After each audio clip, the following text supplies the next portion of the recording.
আদম আসো, ফেরেশতাদেরকে ডাকলেন, আদম তুমি এই নামগুলো বলে দাও। তিনি সব নাম বলে দিলেন। ফেরেশতাদেরকে আগে জিজ্ঞাসা করেছিলেন তোমরা বলে দাও, তারা বলেছে লা ইলমা লানা ইল্লা মা আল্লামতানা। এখানে জ্ঞানের মধ্য দিয়ে আল্লাহ পাক আদম আলাইহিস সালামকে সম্মানিত করলেন। জ্ঞান, সম্মান, নবী, সভ্যতার সূচক। আমার কথা কি বুঝতে পারছেন? এরপরে ইবলিস, সবাই সেজদা করলো। আদম জ্ঞানে জয়ী হয়েছে, তোমরা সবাই তাকে সেজদা করো। আল্লাহ পাক আদম আলাইহিস সালামকে বড় করলেন, কারণ তিনি তাকে ভালোবাসেন। আল্লাহ পাক আমাদেরকে ভালোবাসেন, বাসেন না? আল্লাহ পাক আমাদেরকে প্রচন্ড ভালোবাসেন। আর আপনি যাকে ভালোবাসবেন তাকে বড় করতে চাইবেন না? আল্লাহ পাক আদম আলাইহিস সালামকে উঁচু করলেন, তোমরা আদমকে সেজদা করো। ওয়া ইয কুলনা লিল মালাইকাতি ইসজুদু লিআদম ফাসাজাদু, সবাই সেজদা করলো ইল্লা ইবলিস। ইবলিস কেন সেজদা করলো না? কিয়াস করলো, খলাকতানি মিন নার ওয়া খলাকতাহু মিন তিন। আমাকে সৃষ্টি করেছেন আগুন দিয়ে, তাকে সৃষ্টি করেছেন মাটি দিয়ে, আমি কেন তাকে সেজদা করতে যাব? রিমেম্বার, লিসেন টু মি, ইবলিসের জ্ঞান ছিল, ইবলিসের আমল ছিল। আই রিপিট, ইবলিসের জ্ঞান ছিল, ইবলিসের আমল ছিল। ইবলিসের মাঝে বিনয় ছিল না, অহংকার ছিল। ইবলিস ধ্বংস হয়ে গেছে। আমাদের জ্ঞান, আমাদের ডিগ্রি, আমাদের সার্টিফিকেট আমাদেরকে অহংকারী বানায়, আমরা ইবলিসের কাতারভুক্ত হয়ে যাব, নাউযুবিল্লাহ। ঠিক আছে, এবার ইবলিসকে বের করে দেয়া হলো, চিরস্থায়ী জাহান্নামী, অভিশপ্ত করা হলো। আদম এবং হাওয়া আলাইহিস সালাম জান্নাতে রাখা হলো। গাছের কাছে যেও না, তারা চলে গেলেন। কিভাবে চলে গেলেন? এখানে আসেন। ইবলিস এসে ওয়াসওয়াসা দিয়েছে। কি ওয়াসওয়াসা সেটা শোনেন। এটা একটা ভালো প্রশ্ন। কোন ওয়াসওয়াসায় পড়ে তারা এই কাজটা করে ফেললেন? এটা সূরা তহার মধ্যে আছে। কোন সূরা? তহা। এখানে আল্লাহ পাক বলেছেন, ইবলিস এসে বলেছিল যে তোমরা যদি ওই গাছের কাছে যাও এবং এর ফল খাও, তাহলে তোমরা চিরস্থায়িত্ব লাভ করবে। চিরস্থায়িত্ব, অমর হয়ে যাবে, অমর। কথা বুঝতে পারছেন? অমরত্ব। অমরত্বের টোপ দিয়ে ইবলিস এভাবে ওয়াসওয়াসা দিয়েছে আমাদের পিতাকে, আমাদের মাকে। এর ফলশ্রুতিতে আল্লাহ রাব্বুল আলামিন আমাদেরকে নামিয়ে দিয়েছেন পৃথিবীতে। আল্লাহ পাক নামিয়ে দেওয়ার সময় আদম এবং হাওয়া আলাইহিস সালাম তাদেরকে ক্ষমা করে দিয়েছেন, কিন্তু একটা সময় দিয়েছেন, এখন আর জান্নাতে থাকা হবে না, পৃথিবীতে চলে যাও, এখানেও চিরস্থায়ী জীবন পাবে না, নির্দিষ্ট সময় থাকবে। এর মধ্যে আমি তোমাদের রিজিক দিব, তোমাদেরকে আমি খাবার দিব, বাসস্থান দিব, সবকিছু দিব, স্ত্রী সন্তান যা যা লাগে মৌলিক চাহিদা সব দিব। তখন যদি তোমরা আমার হেদায়েতকে মেনে চলো, আবার জান্নাতে ফিরে আসবে। যদি না মানো, ইবলিসের সাথে জাহান্নাম। কথা ক্লিয়ার? সহজ সরল জীবন দর্শন, দ্য ফিলোসফি অফ লাইফ। এত দর্শন শেখার দরকার নাই। আমরা দর্শনের বই পড়তে পড়তে মাথা খারাপ হয়ে গেছে। পশ্চিমা দর্শন, জৈন দর্শন, চারবাক দর্শন, ইউরোপিয়ান দর্শন, আধুনিক দর্শন পড়তে পড়তে অবস্থা খারাপ। মার্কসীয় দর্শন। সুবহানাল্লাহ, একটা সহজ সরল জীবন দর্শন আল্লাহ দিয়েছেন। সূরা বাকারার আয়াত নাম্বার 38 এবং 39, দুইটা আয়াত। কি দর্শন? আল্লাহ বলছেন, কুল নাহবিতু মিনহা জামিআ। আমি আল্লাহ বললাম তোমরা সবাই নেমে যাও। কারা কারা সবাই? আদম, হাওয়া, ইবলিস। তোমরা নেমে যাও পৃথিবীতে।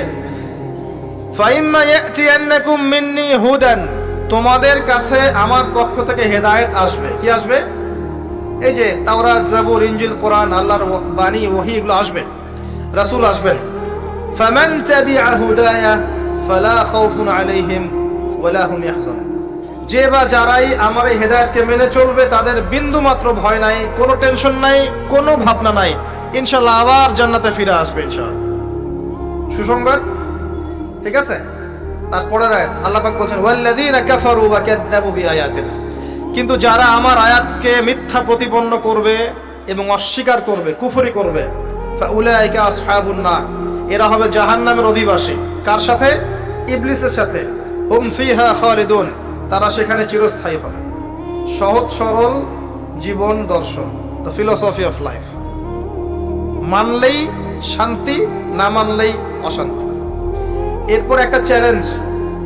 ইবলিস চ্যালেঞ্জও করছে, আল্লাহ তুমি আমাকে বের করে দিয়েছো, ঠিক আছে, আমি আদম সন্তানের ডান দিক থেকে আসব, বাম দিক থেকে আসব, সামন থেকে আসব, পিছন থেকে আসব, তাকে আমি জাহান্নামের পথে নিয়েই ছাড়ব না। এটা মনে রাখেন মাথার মধ্যে। ইবলিসের চ্যালেঞ্জ, আর আল্লাহ পাকও সতর্ক করলেন, ইন্নাহু লাকুম আদুউম মুবিন, সে তোমাদের স্পষ্ট শত্রু। এবার পৃথিবীতেও নামিয়ে দিলেন, হেদায়েতও পাঠাচ্ছেন, নবী রাসূল পাঠিয়েছেন। সভ্যতা আস্তে আস্তে এগিয়ে চললো। সভ্যতায় দুইটা শক্তি দেখতে পাচ্ছেন, একটা আল্লাহর পক্ষ থেকে আসা শক্তি, একটা শয়তানি শক্তি। এই দুটো নিয়ে সভ্যতা এগিয়ে চলছে। আবারও বলছে, সভ্যতা শুরু হয়েছে নবী দ্বারা, রোমকদের দ্বারা নয়। সভ্যতা শুরু হয়েছে নবী দ্বারা। মানুষ আগে গাছের ছাল পাতা পরে থাকতো না। সূরা আরাফে আল্লাহ পাক বলেছেন, আমি মানুষের জন্য, আদম হাওয়া আলাইহিস সালাম তাদের জন্য লেবাস পাঠিয়েছি, পোশাক পাঠিয়েছি। আমি লেবাস নাজিল করেছি উপর থেকে। লোহার খনি দেখেছেন? লোহার খনি কেউ কি বিশ্বাস করবে যে লোহা মহাকাশ থেকে পৃথিবীতে এসে পড়েছে? ওয়ানজালনাল হাদিদ, আল্লাহ পাক বলছে আমি হাদিদ নাজিল করেছি। কোরআন নাজিল করা বোঝেন? কোরআন নাজিল মানে কি? আল্লাহর উপর থেকে কোরআন আসেনি। জিবরাইল আলাইহিস সালাম কোরআন নিয়ে আসছেন না নিচে মুহাম্মদ সাল্লাল্লাহু আলাইহি ওয়াসাল্লামের কাছে? এই যে কোরআন নাজিল হচ্ছে, আনজালা। আল্লাহ পাক এই কথা বলছেন যে লোহা আমি নাজিল করেছি। লোহার একটা অণু আপনি তৈরি করতে পারবেন পৃথিবীতে ল্যাবে বসে? সুবহানাল্লাহ। আল্লাহ পাক নাজিল করেছেন। ঠিক একই ভাবে আল্লাহ পাক পোশাক নাজিল করেছিলেন আদম এবং হাওয়া আলাইহিস সালাম তাদের জন্য। তারা গাছের ছাল পাতা পরে ঘোরাফেরা করতেন না।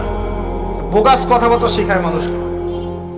এবং কৃষিকাজ, আপনার প্রযুক্তি, আপনার পরিবার গঠন, সন্তান প্রতিপালন, একজন মানুষের জীবন যাপনের জন্য যত কিছু প্রয়োজন, সব জ্ঞান আল্লাহ পাক আদম আলাইহিস সালামকে শিক্ষা দিয়েছিলেন।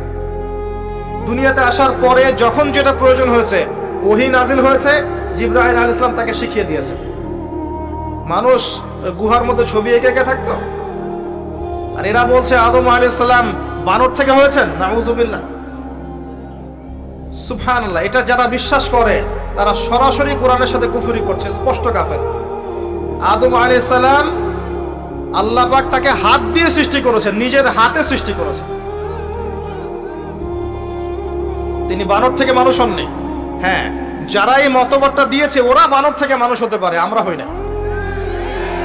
বরং সূরা বাকারা আপনি উল্টা চিত্র দেখতে পারবেন। সূরা বাকারা দেখবেন, পড়তে দেখবেন একটা জায়গায় আছে যে শনিবারের সীমা লঙ্ঘন করার জন্য কিছু মানুষকে, বনু ইসরাইলের কিছু মানুষকে আল্লাহ পাক মানুষ থেকে বানর বানিয়ে দিয়েছে। আছে না দলিল? তাহলে এটার প্রমাণ পাওয়া যাচ্ছে। সুবহানাল্লাহ। আসেন, সভ্যতা এগিয়ে চললো। সভ্যতা দুটো শক্তি, আল্লাহর বিধান, আল্লাহ নাজিলকৃত পবিত্র তাওহীদ, এবং অপর সাইডে আছে শয়তানের শিরক। কথা কি বুঝতে পারছেন? দিন দিন এগিয়ে চলতে লাগলো। প্রথম কি ক্রাইমটা হলো পৃথিবীতে? সভ্যতার প্রথম ক্রাইম হয়েছে হাবিল কাবিল। কে কাকে হত্যা করেছে? কাবিল হাবিলকে হত্যা করেছে। কি কারণে? ঈর্ষা। এখান থেকে এই সভ্যতার শিক্ষা কি? শিক্ষা হচ্ছে এটাই, আজকের দিনেও যদি আমরা হাবিল আর কাবিলের মতো, কাবিল যেমন করে ঈর্ষা পরায়ণ হয়ে হাবিলকে হত্যা করেছে, এই ঈর্ষা ত্যাগ না করতে পারি, তাহলে এ উম্মার তাকদিরে খারাপই আছে। কথা কি বোঝা যায়? আমরা এখন পর্যন্ত সেই কাবিলের সুন্নত ত্যাগ করতে পারি নাই। ভিতরটা হিংসা দিয়ে ভর্তি, জর্জরিত। এগুলো যদি খুলে আল্লাহ পাক দেখাতে পারতেন জনগণের সামনে, লজ্জায়, দুর্গন্ধে, ধিক্কার জানাতে আপনি আমার লেকচারও শুনতে আসতেন না।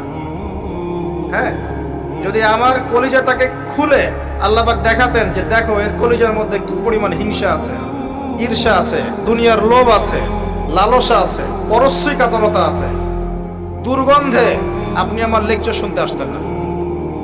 জি, এটা সৌভাগ্য যে আমাদের ভিতরটা আল্লাহ পাক দেখান না। আল্লাহ পাক আমাদের কলবটাকে পরিষ্কার করুন, আত্মশুদ্ধি দান করুন, আল্লাহর নূর দান করুন, এবং ঈর্ষা ত্যাগ করার তৌফিক আল্লাহ পাক দান। এবার আসেন, সভ্যতা এগিয়ে চলছে। লেকচারটা একটু লম্বা হতে পারে, একটু ধৈর্য ধরেন। সভ্যতা এগিয়ে চলছে। আদম আলাইহিস সালামের যুগে কোনো পাপাচার খুব একটা দেখা যাচ্ছে না, শুধু এই পাপাচার ছাড়া। এর পরের জেনারেশনে গিয়ে দেখছি নূহ আলাইহিস সালামের কওম। কার কওম? নূহ আলাইহিস সালাম। 5 জন বড় বড় নবীর একজন। 5 জন বড় বড় নবীর নাম নূহ আলাইহিস সালাম, ইব্রাহিম, মূসা, ঈসা, মুহাম্মদ সাল্লাল্লাহু আলাইহি ওয়াসাল্লাম। আমি কিন্তু শেষে প্রশ্ন করব,